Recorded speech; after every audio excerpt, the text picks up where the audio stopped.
With the NFL preseason officially kicking off Friday night, the Carolina Panthers had a chance to be one of four teams to make an early impression in the 2024 season and stay out of the hot seat. Well, sorta. Would you believe entering the preseason the Carolina Panthers offense was already on the hot seat? I don't believe anything. Well, you better believe it. If you ask the fan base, that's very much true. Want to find out how they performed? Find out next on Growlin' and Prowlin'.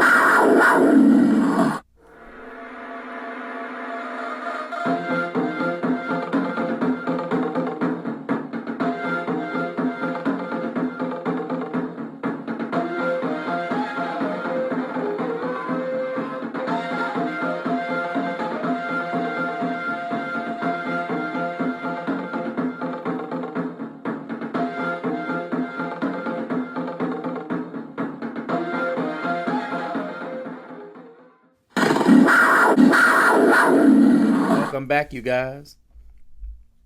Thank you all so much for joining us here yet again.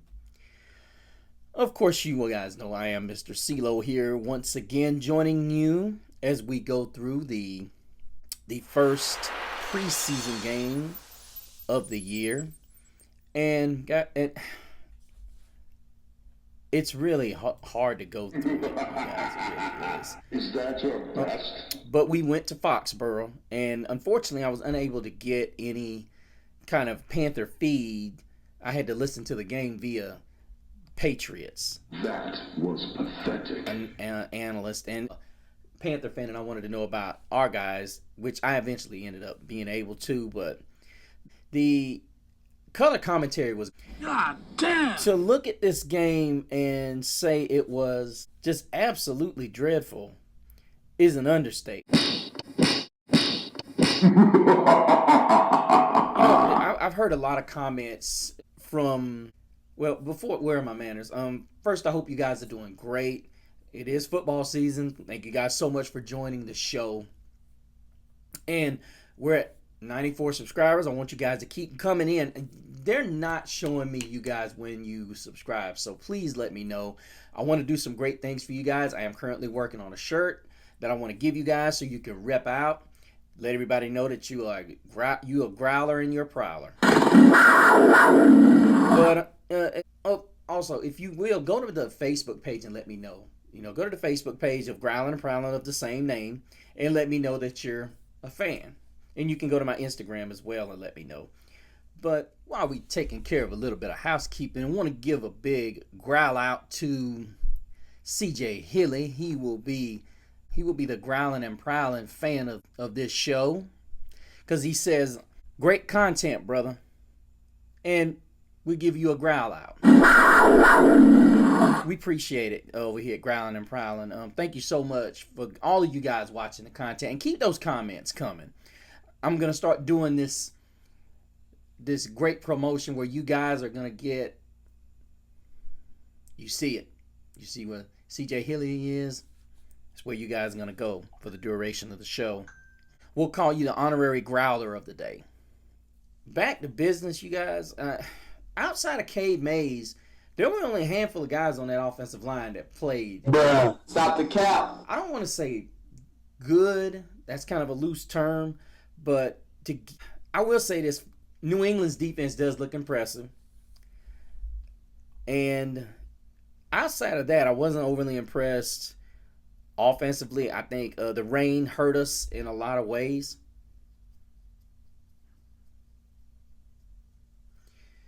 Terrace Marshall had 2 targets that were, you could argue and say they were drops, but I think a lot of that was, Plummer wasn't completely on target either. Now, I know as a receiver myself, I would say you get your hands on it, you got to catch it, but it is in the rain and you're moving as fast as you can. So I'm not going to throw as much shade to Terrace Marshall as I am Jack Plummer.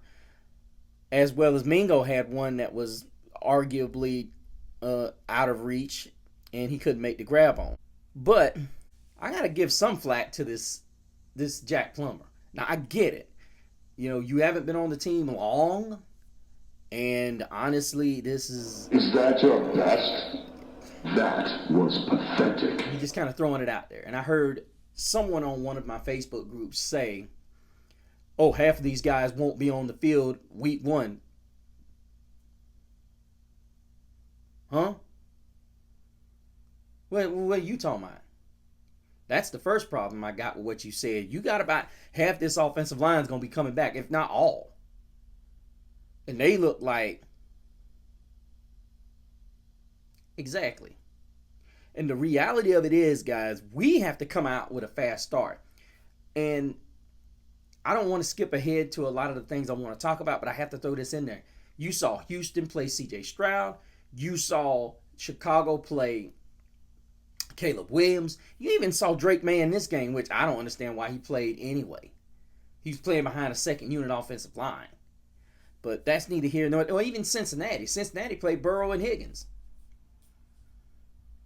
We need all the get up and go we can get. We need a jump start. And you listen, the reality of it is most of these teams are getting past that boundary of, oh, we're not going to play our defense, or we're not going to play these guys. They're getting past that because they understand at the end of the day, the reality is you don't want to come out week 1 flat. You don't want to be that team. And that can give you a game. And a lot of you guys may disagree with me, but the fact remains, a lot of teams come out flat in the first, second, and possibly third quarters of the first game. You weak, pathetic fool. Too easy. You got teams that are saying, hey, look, we want to be in this. We're not fixing to trade game 1 because we weren't ready or we were ill prepared. And I'm going to be honest with you, there's a lot of people that'll say, well, you don't want somebody to get hurt in game 1. I mean, the preseasons, ask the Jets what happened. It would have been better if he had gotten hurt in preseason because guess what? They would have been able to snap somebody a heck of a lot sooner than you in the middle of a game. After 3 plays, your season's already done. Game over. I'm a firm believer I'd rather have my guy gone preseason rather than the first game of the regular season. Or even second or third. Dumb shit! Dumb shit! Just saying, there's going to be a lot of people that are going to disagree with me on that. A guy can get hurt in any game out there. It does not matter when. It's one of those, it could be one of those times when your guy is meant to get hurt. It just happens that way. It just happens that way. Now, I know I'm going to get blown up in the comments about that, but hey, listen. You talking to a guy that would rather lose a guy early and be able to game plan around it much more efficiently and make something out of the season than a guy get into his first, second, and third game and it's like, oh, what are we going to do now? Especially when the lack of options isn't there for a lot of positions. Say it! Bruh. But the whole thing I'm trying to get most people to understand is Bryce needs all the reps he can get. That O-line needs all the reps that it can get. Our running backs need reps. And I know what people are going to say. Well, Brooks ain't ready and Sanders ain't ready. So? Step up. Let Chuba have it. What? Let him get them extra reps with this newly rebuilt line. And that's the other thing, guys. That is the other thing that I cannot harp on. People underestimate the value of a line's continuity. It's got to be there.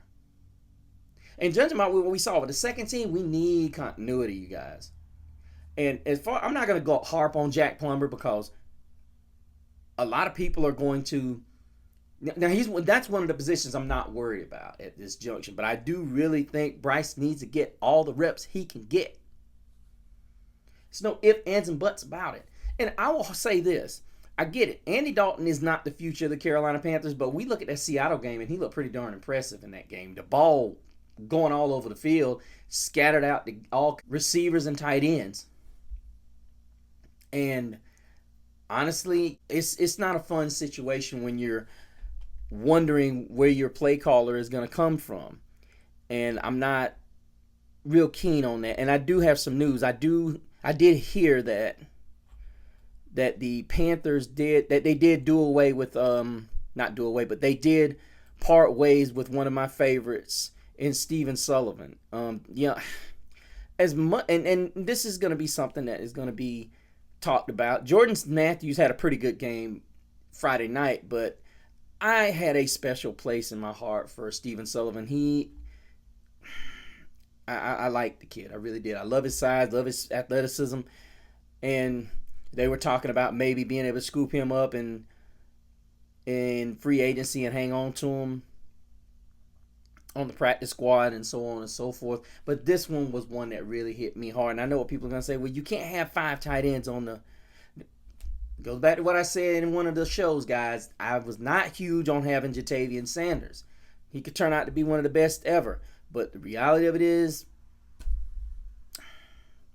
I just can't, y'all. I just cannot. But let's go through the numbers, since I was totally annoyed the other night, guys, with the Patriot game, because all I could hear was them talking about the Patriots. It was just, ugh. It's official. You suck. It was gut-wrenching to watch. It really was, guys. I was like... It's not funny, Ed. Hey, shut up! Anyway, Jack Plummer, 11 for 21, 86 yards, sacked 5 times. And this is why I say the offensive line does need to gain some continuity, because there were some of these were Jack holding on to the ball too long. He was holding on to it too much. But then there were times that there was some great blocking, and he just didn't get it done. Running the ball, other than, Boone had 8 carries for 34 yards. That's not bad. But outside of him, it was really just... Mingo had a good end-around type of play late. And this is kind of what made me feel good about the things they were doing early. Mingo getting the ball in his hands, I'm hoping that's going to be a staple of what our offense is going to be about this year. A lot of different plays and a lot of variations that we come at you with.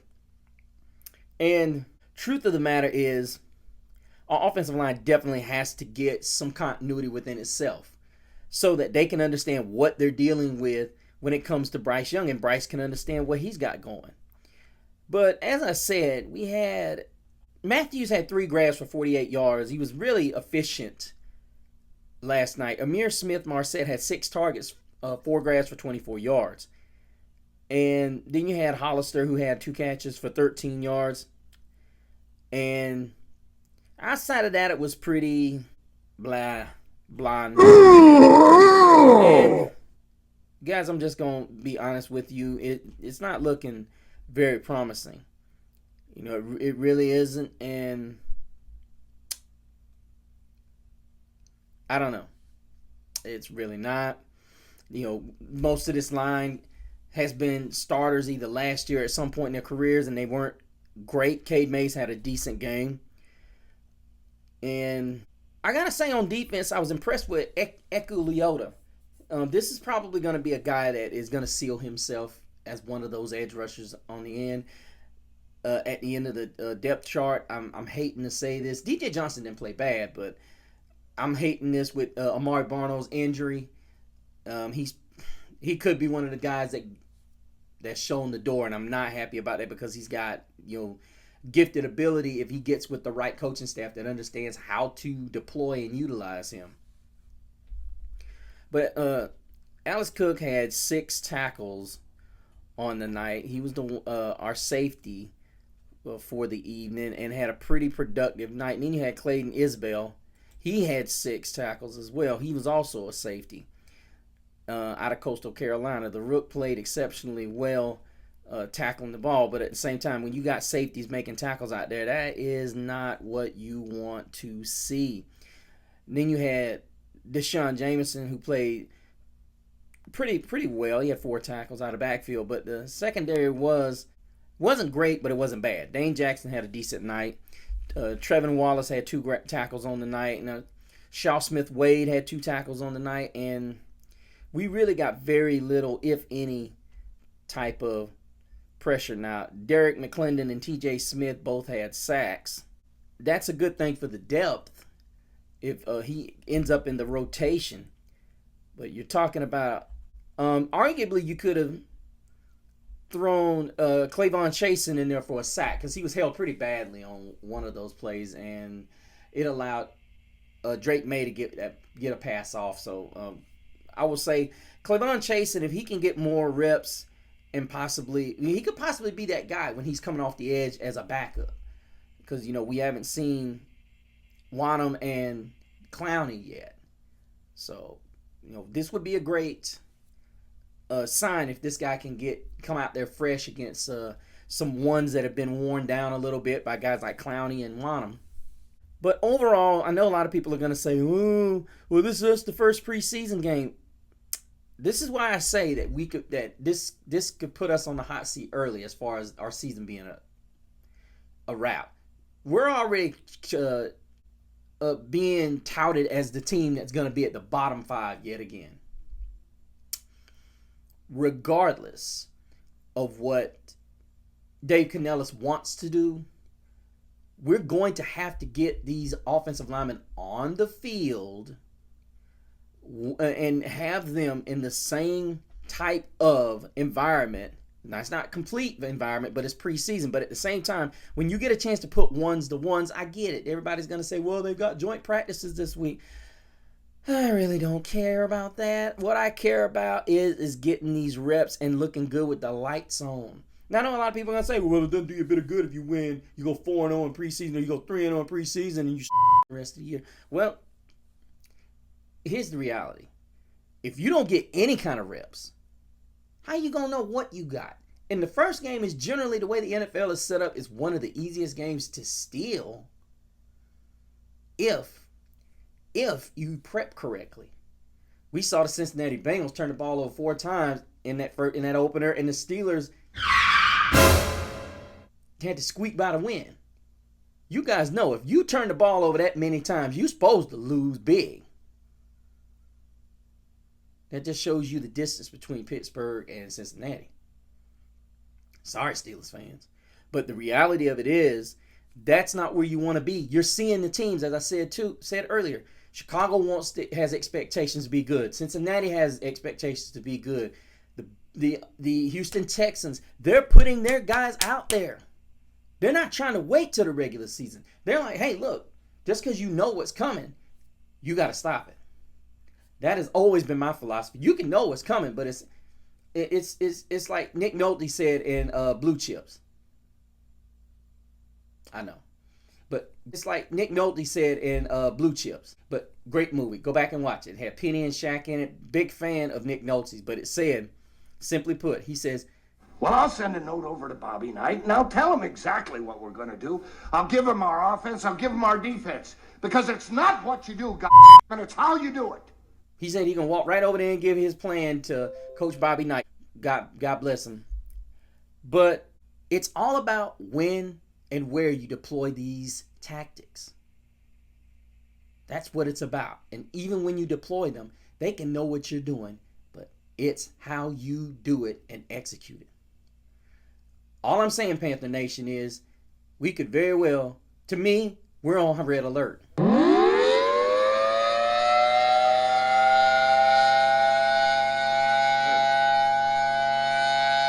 We're on the hot seat. Canellis, because here's the thing. Do you guys not know the same thing happened last preseason with Frank Wright? He kept saying the same old, kept singing the same old song and dance. And look where we ended up. Game over. And then not to mention, you had Corbett and Christensen on IR for most of the season. Well, not most of the season, but Christensen went on it right after week 2. Corbett didn't come back till about week 6, week 7. So we never got both of these two on the field at the same time. The reality of it is we need to get this O-line and Bryce Young out there. Point blank. So that when game 1 comes, we are ready. From the QB to the receivers to the running back room to the O-line. Continue. Fight on. Supreme victory. Perfect. It's as simple as that. Let me know what you guys think. Give me a growl out down underneath the video in the comments. If you want to join the channel, please do. Please subscribe to the show as well. And as well, go and add me on Facebook at Growling and Prowling, as well as go to my Instagram and check me out at Mr. CeeLo for all the things that I'm involved in. And make sure you go by. If you want to add something to the Facebook, if you want to see some particular content, please let me know. But until the next time, keep prowling the airwaves and keep growling out. Keep pounding.